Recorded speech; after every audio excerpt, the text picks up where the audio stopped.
Welcome to Tea with Miss Reed, where we step into Fairacre, a place where the seasons turn gently, the hedgerows hum with birdsong, and life unfolds at a pace the modern world has almost forgotten. At the heart of this small English village is Miss Reed, schoolmistress, observer, and chronicler of everyday life. Her world is one of nativity plays and nature walks, village gossip and quiet acts of kindness. Yet beneath its charm lies a story of resilience, change, and a deep love for the place she calls home. This isn't just a portrait of a teacher, it's a celebration of a life lived with purpose, humour, and grace. Miss Reed's role as the head of the tiny two-room Fairacre school is the heartbeat of her life. She teaches the older children herself, leaving the lively infants in the capable hands of her colleague. Her class is a lively mix, some sensible, others delightfully quirky, and she is forever guiding them to speak correctly, often correcting their fondness for double negatives. She is practical, prepared, and occasionally sharp-tongued when needed, but her authority rests on fairness. She believes children should be treated with respect, guided with a firm but gentle hand. Her school is more than a place of lessons. It is a community hub. Parents gather at the gate to exchange news, older pupils return to share their progress, and every Christmas the classroom is transformed into a stage for the nativity play, often with comic results. For Miss Reed, teaching is more than a job. It is both vocation and anchor, a daily rhythm that roots her firmly in the life of the village. For most of her time as headmistress in Fairacre, Miss Reed lives alone in the schoolhouse, a modest but comfortable home that came with the job and is only a short walk from the classroom. She later moves to Beach Green and lives in the cottage that she was given by Dolly Clare. This solitary life often puzzles her friend Amy, who cannot resist trying to find her a suitable husband. But Miss Reed values her freedom, the ability to spend an evening reading without interruption, to walk the lanes in solitary peace, to decide her own daily rhythm. Her singleness is not presented as loneliness, but as a rich, self-sustaining way of life. She keeps her own counsel, enjoys the company of friends on her own terms, and when the garden or house needs attention, she often calls on Bob Willett, the school caretaker, whose help with repairs and outdoor work she greatly appreciates. In a time and place where women were often still defined by marriage, Miss Reed quietly shows that a woman can define herself. Two friendships stand out in Miss Reed's life. First, Amy. Lively, cosmopolitan, and often exasperated at Miss Reed's contentment with a life of singleness. Amy brings a breadth of the wider world, encouraging holidays abroad and championing modern ways. Their conversations are a delightful balance of affectionate teasing and genuine care. Second, Dolly Clare, retired schoolmistress, gentle in manner but strong in principle. Dolly offers wisdom and perspective, drawn from decades in the same profession.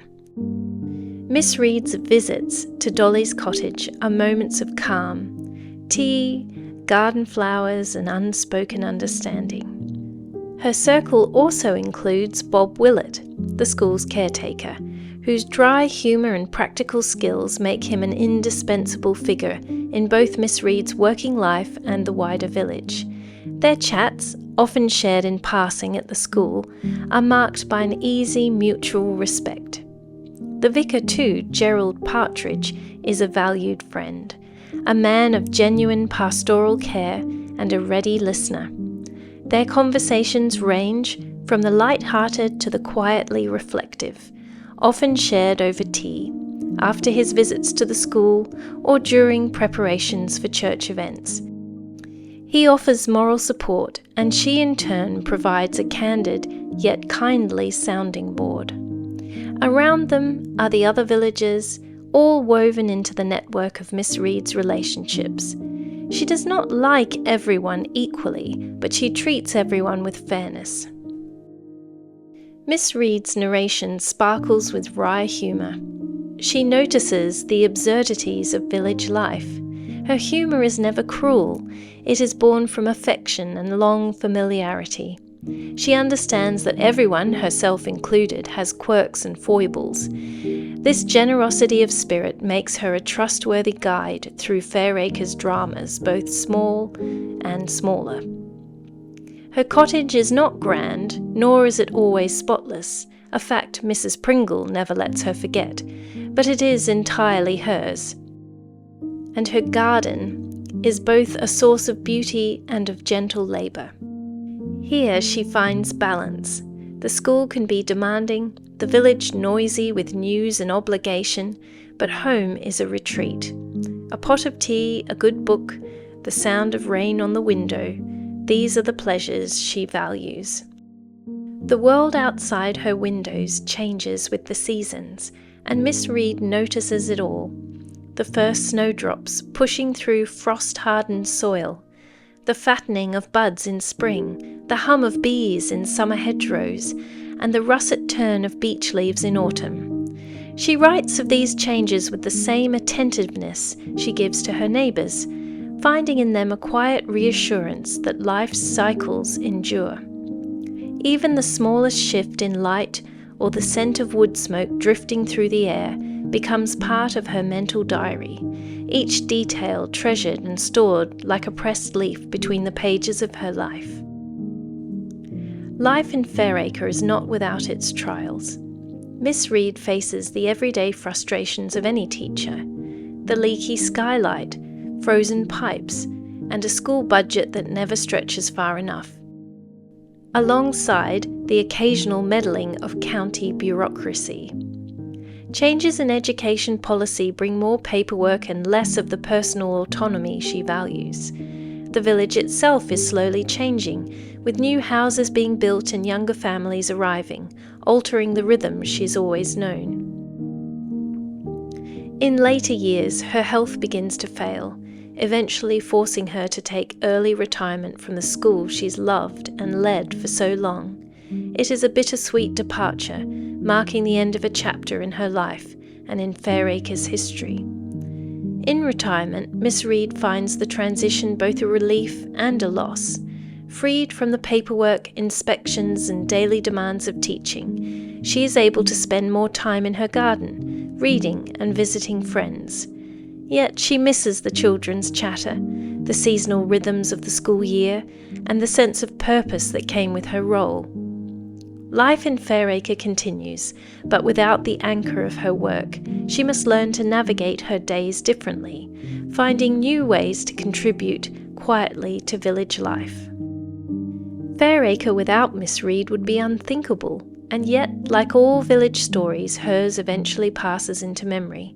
But through her sharp eye for detail, her affectionate portraits of neighbours, and her belief in the value of small things, she leaves a legacy that lingers long after the school bell stops ringing. In a world that often races past the moments that matter, Miss Reed's life reminds us to slow down, look closely, and cherish the quiet joys waiting just beyond the garden gate.